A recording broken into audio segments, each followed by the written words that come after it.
What's up, y'all? Welcome to Open Exchange. This is our first installment, really the second, but it's really the first. And we're gonna come to you guys about growing up. Yep. And what it was like for us when we were growing up, and our parenting style, and all this stuff. So, what you got to say about that? Like, okay. Well, first of all, I'm Font because you introduced yourself. I got to introduce myself. I introduced myself. You did. You said you Mel. I'm Font, and sorry, I am from the big city of Garner, Garner, North Carolina. Well, they made a jelly. Nope. We don't make jelly. That was a joke. That's what I said to you the first time I met you. Yeah. Yeah, you did. No. They make some things there though. Like, ain't it a food place out there? It used to be. Oh, yeah, sorry. yeah. Go ahead. Yeah. So anyway, I'm from Garner, North Carolina, and I grew up in the house with my mom and dad and my brother, and I am a church girl. Like, for real. Choir rehearsal on Monday, Bible study on Wednesday, probably a youth meeting on Saturday, and you are going to church on Sunday. Yeah. So we grew up similar backgrounds. Yes. 2-parent home for me. My mom and dad, hardworking people. My mom worked in the hospital. She worked in the school system, working for social services. So my dad, hard worker, worked in a plant, worked in the school system. So at heart, they're educators, which is kind of why I went into education. That's why you went in. My parents more human services, I guess, because my dad did work for the local sheriff's office, and then he went into business for himself. My mom, for a long time, worked at DSS also, and then she went to work for a private company. So we kind of grew up with service, be it service in church or service outside, for sure, helping people. So we kind of grew up in that vein. So it's not odd that I myself am in education, because it's all about helping other people and serving, because we served in church for a long time. Yeah. My parents served in church, volunteered in church, held ministry positions, ministry lead positions. My parents my dad was a deacon. They were youth leaders at one time. So they did it all. And now, of course, mom is, this mom's preaching now and serving in her church. So it's just, we were church kids. So what was it like? We talk about this all the time. So what was it like growing up as a church kid? Well, we're not just any kind of church kids, though, because we didn't just go to church. Like, my dad was a deacon, like your dad was a deacon, but my mom was a deaconess. Deaconess. First time I ever heard that. Deaconess. So, they had leadership roles. So it's kind of one of those things of, you better not get in trouble, right? Because if you get in trouble, how you go? What was that? How you gonna make me look on my job? But but at church. At church, yeah. But we didn't. It's not like it is now, right? We just knew we're going to church. You're not really bucking it, because for me, the people that I went to church with, they were like family. Mm-hmm. They were like family, because my extended family didn't live in the same city as me. Right. So because we spent so much time at church, the people I went to church with are really, like, I consider them to be my cousins, like, to this day. Yeah, those are the first people I met. Like, when I met you, went home with you the first time, I did not meet your extended family. The only people that lived in your house were the only family, blood related people that I met. Everyone else were church people. Compared to me, like, you met my blood relatives first. Yes. And it's a lot of us on both sides. Yes. So the family, that's kind of a little bit of a contrast, because the extended family was big for us. Yeah.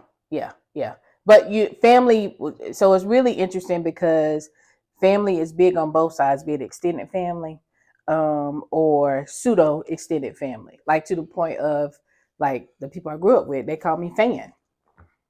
And I'm always answer, I'm always fan to them. Like fan, who is that? Mm-hmm. Now, it's kind of funny too because everybody else calls me Font, but they call me fan, and I'm It's gonna answer. fan because people mispronounce your name, so they call your name Shafanta. Well, that it, but they don't. We'd have to go back and invite some of those friends in because I think they never tried to call me.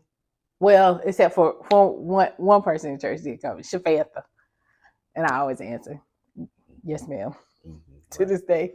Right. You don't correct the mothers in the church. You just let them call you whatever. So that's what I mean by it was a different time because like now, if you say somebody's name wrong or pronounce it differently than what they want it to be pronounced, it's like a thing. Like, I can't believe they said my name like that. Well, yeah, because people should say your name right. But anyway, uh, it's one of those things where the extended family for us, and that was was that a huge thing for you when you found out, or when you first met me and first came home, that because my parents, they adored you, like you were immediately in when you came home with me. But was it a big shock to your system not growing up with a lot of extended family that are close, when you met my family and we had cousins and aunts and uncles that were close, like every family function? You know what I mean? Was that a shock to your system? No, because just the way you see your aunts and your cousins Mm-hmm. is literally how I see the people that I went to church with. Okay. I mean, because if you think about it, I call people now to this day, that's Aunt so and so, that's Uncle so and You so. do. You do. They are not even aunts and uncles. Those are people we went to church with. But we spend so much time with one another. And like, if my dad was working on Saturday, my mom was working on Saturday, and I needed a ride to youth discipleship, don't play with it, who I'm calling? Mm-hmm. Right? Right. I'm calling somebody from the church. Uncle so and so, can you pick me up because their child is going to, so they come pick me up and we go. Yeah. Those people those the men outside of your dad who I met, they were not blood related to you, but they were like your uncles. They were very protective. And the ladies are literally like my aunts to the point that they have conversations with me. So it was nice when you came up and they met you, and it was one particular person, and she said he's all right with me. For sure. You were all right with I her. already know. So that was like the way you felt about me meeting your aunts. That's how I felt about you meeting this one particular person, because Right. if she was okay with it, then that meant that my mom and dad were gonna be okay with it. Yeah. Yeah. And if my mom and daddy got to like try to be some type of way, she was gonna be the person to step in and be like, Right. Right. So the parents. So like, I think you and my mom hit it off. I think you hit it off with my mom like from day one. You think so? Would you agree with that? I think I think I know I liked her. I think when they first met me, it was like, what in the world? Because you remember the first time I met them?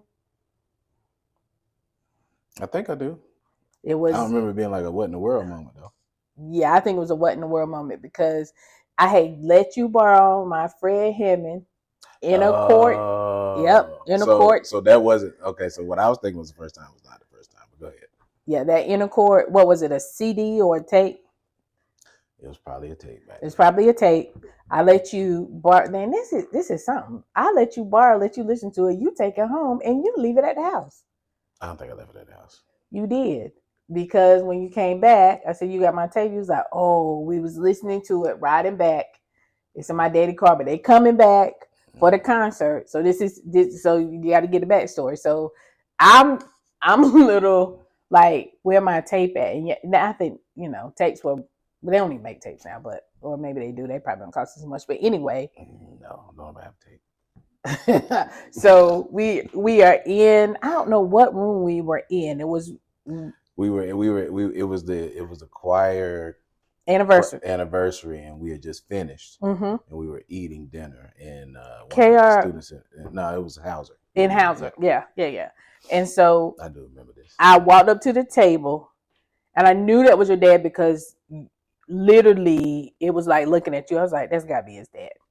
And I walked up, and But we were not dating at the time. we were not dating. Okay. And I probably did not say, hey, cat dog, or anything, which is not right. And I do have manners because my mom did raise me to have manners. But I was so like, I was kind of low key Over mad $10 about my tape. no, it's probably $16. I was mad about my It's probably tape. $10. And so I walked up to the table and I said, do you have my tape? Yeah, you low key kind of. And your daddy raised his eyebrows and kind of had a smile on his face. Yeah, because honestly, I need to interrupt because honestly, you ain't really know me like that. I Because I didn't. came to choir late. You see, I also in choir all first semester. First semester, and and you came second semester. And then because this had to be like February or January. Then yeah, my mom was probably. It was April, so your mom was kind of looking like, what? Yeah, she. But you wasn't dating me at the time. I wasn't dating you, which again, give me my tape. I'm gonna let you listen to my tape. You asked to listen to my tape. The good Christian girl that I am. I wouldn't ask you that question. Give you the tape, and then you gonna leave a tape in your parents' car. Yeah, because we was listening to it on the way back. On the way back, and they done dropped you off of my tape. And I don't know you like that. Yeah, I don't even know where you from. But you let me borrow the tape though, so you was low key kind of flirting. High key, whatever. Low key flirting. Whatever. So the next when we were dating is what I was trying to talk about. The first time I officially said, "Hey, this is my girlfriend." Oh, you talking about when I came down? Yeah. And went to your aunt's house. What was that? New Year's? That was New Year's, yep. Oh man. But you met my parents before that though. I met your parents. I knew that. I thought I was coming down and I was just gonna hang out with your parents, your brother, your sister, That's what I told you. So I said, was it a shock to the system? Because you probably didn't know there was gonna be a bunch of people there. No, I didn't know it was gonna be a bunch of people. Yeah, so he was at my aunt's house. Yeah, I remember that. And I went and picked you up from the train station, remember? Yes. Yeah. That was the first holiday. That's the first holiday. But I thought the very first time was when you came in the summer. Yeah, that was funny. But way before that. That was you talking about it when somebody lost their shoes or something like that. Yeah, but yeah, because you were in summer school, I think. Yeah, but which time you want to talk about? That's the very first time. Oh no, the very first time post the tape. Yeah, the first time after the tape. When we were dating. Oh no, I wasn't, because your mom was no, she didn't have no eyebrows up, and I think we had probably had some more conversations. But remember, I didn't stay at your house; I stayed somewhere else. Yeah, of course. Yeah, you didn't stay in my. Talk about church. Church people, no, but I would stay somewhere else, and you pick me up, and I go to church, and then you can take me back. Right. I remember. Right. Yeah, your mom wasn't having it. I don't blame her. She was like, "No, I didn't tell your mom that you was gonna be here. Your mama knew you was gonna be somewhere else, so you're gonna go back to somewhere else. Right. But I'm gonna see you tomorrow at church." Right. So this was circa like 1996. So I remember going to your house the first time. I rode the train to your house. Yes. And I was working in the summer, and when I remember getting out, my dad took me to the train station on a Friday afternoon, and was driving me. Oh, I was catching the plane. It was late because I had worked all day, and then I was, I had to get up early. We went to work at like 5:30. So then I was already tired. So when you went to work, my dad? No. Oh, before on your way here? No, that's what I'm getting to. So I worked all week to show up at your house on Friday night, chill a little bit, meet everybody. You told me, you was like, my dad gonna ask you a certain amount of questions. He gonna ask you 3 questions. Yeah, so he did ask me those 3 questions. I can't remember what they were though. The 3 questions. Are you saved? Yeah, am I saved? What's your major? I can't remember the other one. And I can't remember what it though, but the are you saved and what's your major was huge. Right. Those gonna be that was a big question. But to wake up Saturday morning, I did stay at your house. Yep. I slept downstairs. Slept downstairs. Me was downstairs talking, and my daddy was like, "Fan, it's time to go to bed." Right. We all of like college sophomores. Yeah. But he yelling downstairs from upstairs. Right. So to wake up Saturday morning and go to work with him. Yeah, which I did not know. I wasn't ready for it. I didn't know. I wasn't ready for that. But he took me to work. So he was really taking me through the gauntlet. Like it was pure at combine. It was like a tryout. Yeah, because he must have gone downstairs and said something to you. Yeah, because I didn't hear no yelling. He said, "Get up." What do you mean yelling? I didn't hear like how he stood at the top of the steps and said, "Fan, it's time to go to bed." Oh no! He didn't stand at the top of the steps. On the door, nice easy knock. Hey, we're going to work. So I was like, oh. Because when I woke up, I asked my mama. I said, "Mom, where Daddy Mill?" She said, "They went. You know, your daddy took him to work." Yeah, but which was that's what I did because I grew up in the country, rural North Carolina. Mm-hmm. Used to work, mm-hmm. like had stuff going on all the time. My dad was hey, we about to go do this. Wasn't no warning. Wasn't no. Hey, we about to go put this up. We about to go throw hay. We about to go, something early Saturday morning. We about to go to church and do this. Or we did something. Like I remember like digging out the trenches. Mud had gotten the trenches or something at church one time. Did it like, hey, we about to go out here. So we down in the mud doing. So that wasn't a big deal. So he thought he's put me to the test, but that's just how I grew up. So that wasn't really that wasn't a thing for me. You think he was trying to put you to a test? For sure. I think he wanted to see what I was made of, for sure. Yeah, but the other part was he needed your assistance. He needed some help. That too. Yeah. But then he, since then, he make comments about, Melly educated. He don't do hard work. He don't get his hands dirty and all that stuff. But yeah, he knows what's up. So, so that was the very first time. Then when I got back, then me and you was able to go out with your friends and do all. Yeah, I think they came to the house. They all came to the house. That was the ritual all the time. Yeah, they come to the house. Yeah. I should say your family, like your extended. Yeah, you should say church, my cousins. Your cousins. My cousins. Yeah, my church cousins. Came to the house with them, and literally, I met them and knew them way before I knew any extended family. Mm-hmm. Cool. So, as we, talking about growing up and, all this stuff. So, we talked about kind of what your parents was like. So your mom and dad, my mom and dad, my dad was, as far as his approach with you was always like jokey, joke from the first time, from the onset. Yeah. Like I don't think y'all ever had many serious conversations. I mean, yeah, serious conversations, but most of the time it was a back and forth, a banter, like. Yeah. I think our personalities kind of they mesh really well. But I think what I know now is that they mesh really well is because your mom and I meshed well. So like low key, it really wasn't him. It was your mama was moving it. Like she liked me. Because I remember she called me one time and she said, "Why I ain't heard from you?" And I said, "Ma'am." Before we got married? Yeah. Oh. We were still in college, undergrad. Right. And she called me out of the blue and she said, I haven't heard from you. You everything okay? I said, "Yes, ma'am." She said, "Well, you can call me sometime." And that meant a lot to me because she didn't have to do that.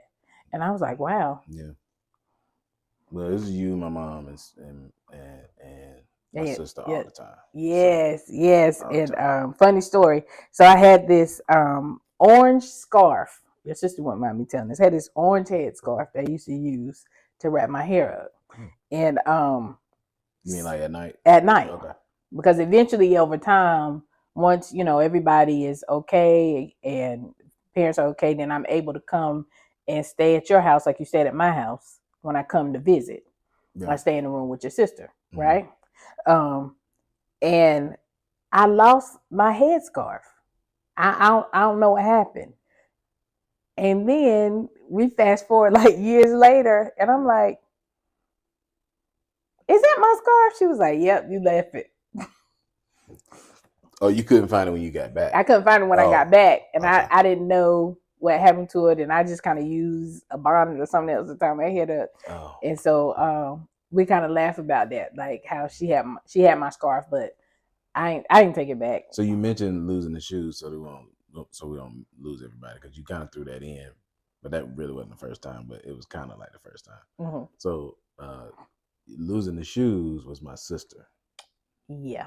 I think they were new. So the very first time you came down, that's when you met my sister for the first time, and your brother, and my brother, and my sister lost her shoes. That's what you was talking about. Actually, I think I met them the first time with the tape. They were there, but this was when I came down. This was the first time that I actually had like an interaction with them, because I never forget.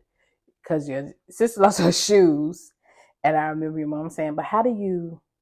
Well, she was at the skate rink. She was at the skate rink, right? And she was upset, and your brother was really quiet, and he was just kind of looking, and something was said, and it was kind of funny, and I wanted to laugh, and I kind of looked at your brother. He looked like, and I knew then. I was like, "Yeah, we gonna be cool," because he knew it was funny, and I knew it was funny, but we also knew, don't laugh out loud right now. Oh no, because Mama was sweet and everything, but when she was ready to give you, some discipline, she got real serious. I feel bad for your sister though. Yeah, she lost some shoes. She lost the shoes. She had to walk to the car with somebody no probably shoes got on. her though. Somebody stole her shoes. Yeah. I believe it. I believe somebody stole her shoes. Yeah, that was you got a pure indoctrination, like a full indoctrination of the household. Yes. When yeah, I got your parents in there, like the full thing. Yeah. But you got a full thing of my parents too, which I think was good early on. I always did. But like your first time, like you be like, oh, I'm like, nah, they good. But I think that's good though, because when you meet people I call school where we met undergrad our neutral spot, right? That's our place. But when you go back to the place where the individual is from, you really get to see more. Like when you went to Garner, you really got to see Fan. And who Fan is, and how Fan got to be who she is now. At that time, and I got to see who Mel was when I went to Mineral Springs, right? Right.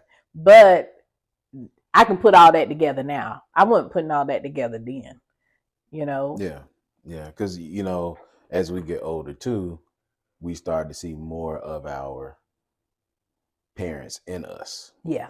And so, you don't like when I said, but when you had those Willie Mae moments, when I was like, you had those Willie Mae moments.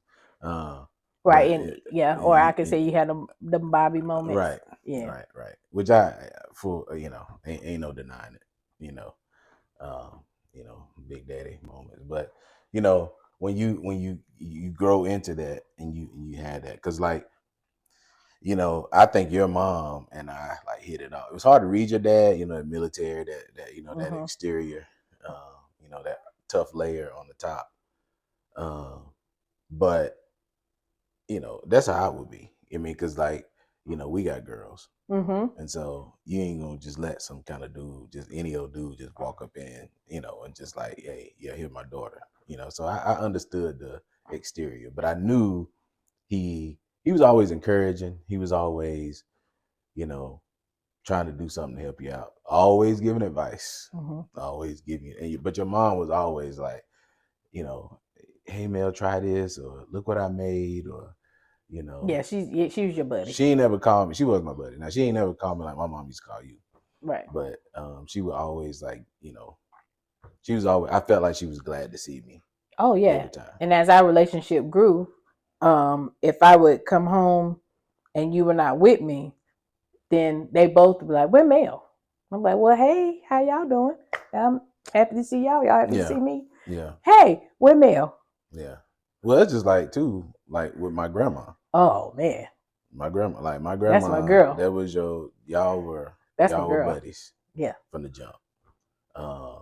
Because I don't think she met you until after we were dating for a while. Because I think when they moved back, because they, her and granddaddy were in DC for a while. I went to their retirement thing. Yeah, that's what I was gonna say. Yeah, I think I think my parents picked us up on the way to DC, Yes. and we went to when they were moving, when they were retiring and moving back. So Your I don't know daddy if that was kept was planting that the that first seed. time? Yeah. Okay. Yeah. That was the first So time. yeah, but she, she already knew because grandma used to call me every not if not every day, every other day from Mm-hmm. DC. It's like, hey, what you doing?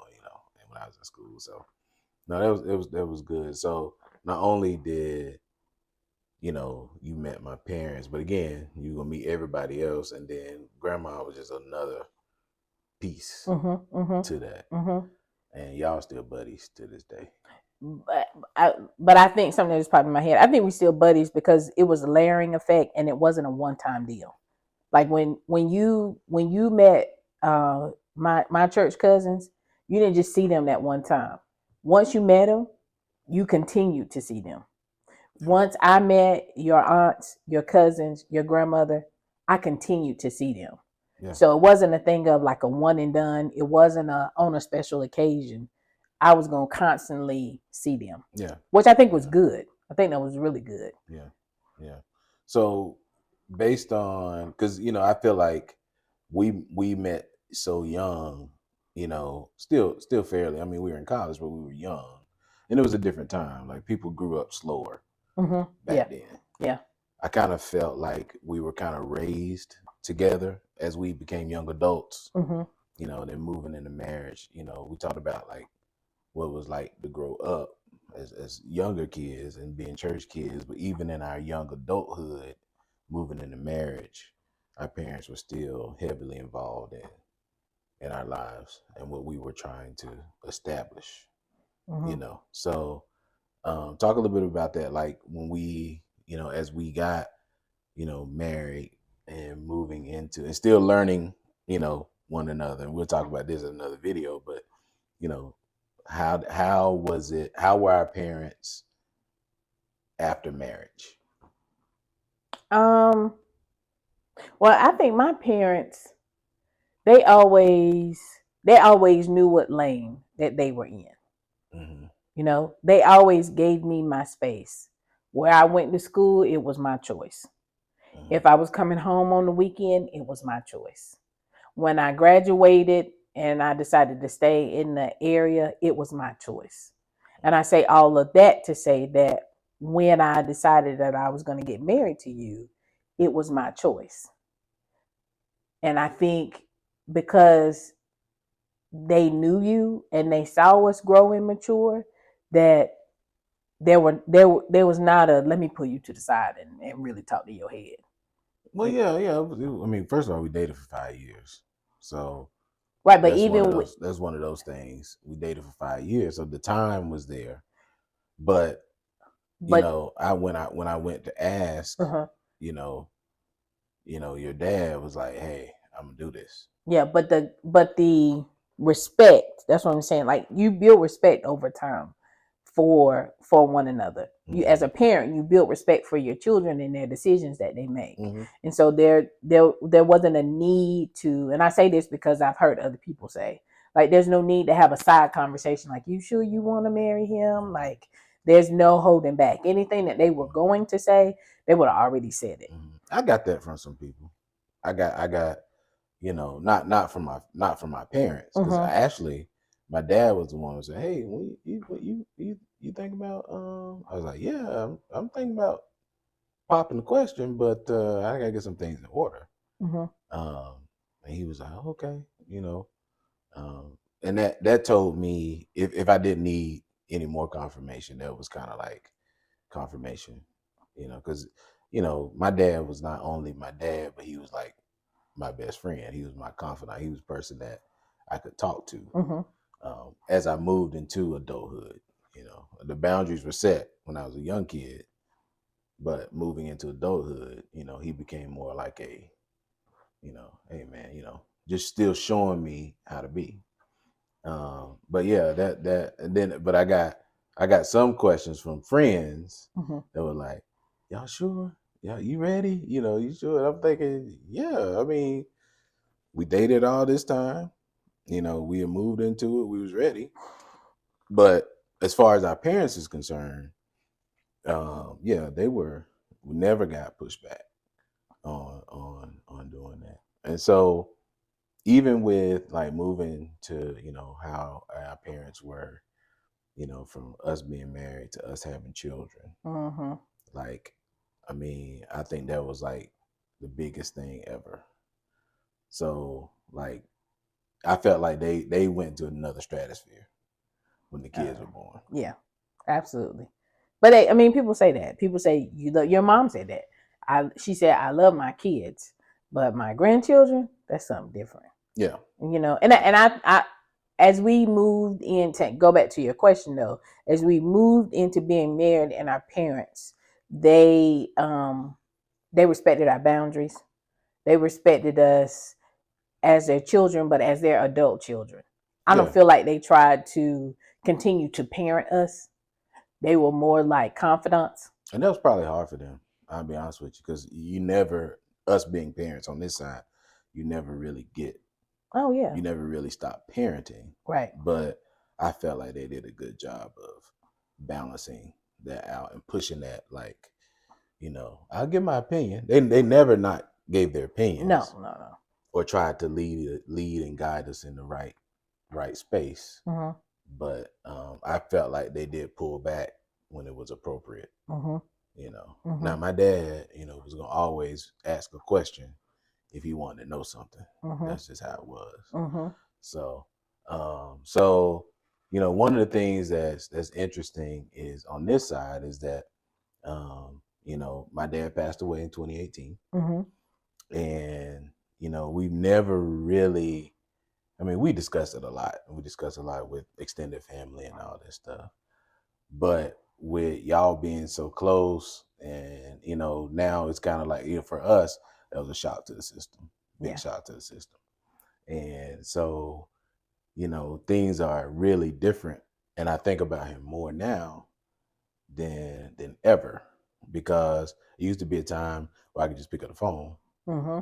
Now I got to revert back to conversations that we had or things that kind of pop up. So it's interesting now looking at it, because we have, I guess, 3/4 of our parents Mm-hmm. together, and mom is handling it and going about her way and doing her thing. But how is that different now for you, looking at the parental unit, because we still have both of your parents, thank God, and we got mom, but we don't have dad. So how is that different in the dynamic? Um. Well, I definitely am like you. I revert back to conversations we've had, Mm-hmm. things that he may have said to me. He has said things to me about each one of the kids, and not knowing then that was for that then was for now. Yeah. And just thinking about like, well, what would he say? Mm-hmm. What would he say to me? Because he would always kind of give us advice about, fine, it's important that you understand that Mel, as he's doing this, he's gonna need you, you know what I'm saying, Mm-hmm. to do that. So I think about that, but I also think about for your mom. I seen, man, your mom she really is strong. I know, and people kind of use that loosely, but Mm-hmm. I know right now, I feel like right now, that's the last thing that she wanted to be, is to be here without your dad. Mm-hmm. And she has chosen to still be in the moment and live life, Mm-hmm. and keep us all in that circle with Yeah, her. I think we're all a little more protective of her, Oh yeah. because he was that for her. Yeah. And with him just always trying to figure out, it was always them together. It was always, Yep. So I know it's a big chunk, that's missing there. But I often think about him when we rear our kids, or when we giving advice, or when we giving, and I know the kids don't like me to have those long talks and conversations, or Them Bobby conversations. but that's what we call the big daddy conversations, because Yes. that's what got us That's through. what Big Daddy would have said. So we've added that to our parenting style. so to speak. Yeah, but now when you say about protecting your mom, like don't get it twisted. That is my girl though, so I do kind of feel that a little bit. Like what happened? Because your mom is sweet and she is kind. She don't bother nobody. If you want somebody to pray with you, if you want somebody to believe God with you, Yeah, my mom is the same way. But because your dad is not here, I do, and I don't say a lot. But like I'm in my head, I'm calculating. But let me go ahead and do I need to roll over there? Because right. I'm always gonna make sure that she okay. And that's what I like about our relationship. As we wind this up, everybody and your mom and I have had this conversation. Every daughter-in-law cannot say that Oh yeah. they love their mother-in-law, Right. and every mother-in-law cannot say that they genuinely love and care about their daughter-in-law and are glad that that is their daughter-in-law. Mm-hmm. Um, Right. and I feel like hopefully I'm not putting words in her mouth. I can literally say that. Like I've had friends that tell me their stories of their mother-in-law, and I'm like, I don't have no comment. And they say, why, fan? Because me and my mother-in-law, we really get along. Have always gotten along. Yeah, for sure. Have always gotten along. And this ain't no pseudo fake. We getting along for the sake of the kids or the sake of you. Like I really like my mother-in-law. I just think that the way that you never try to figure out how this whole thing was orchestrated, right? Mm-hmm. But I think looking back on it now after 23 years of marriage, it's just been, we couldn't have put it together No. any better. Mm-mm. In the way that it matched up, and that comes from upbringing Those parents. and those parents that kind of led the way and kind of gave us what we needed to be successful. So we'll talk about more of this in the future, I guess, Yeah. when it comes down to it. But I just wanted to let people in on what it was like starting out. What was the origin of Font and the origin of Mel. So.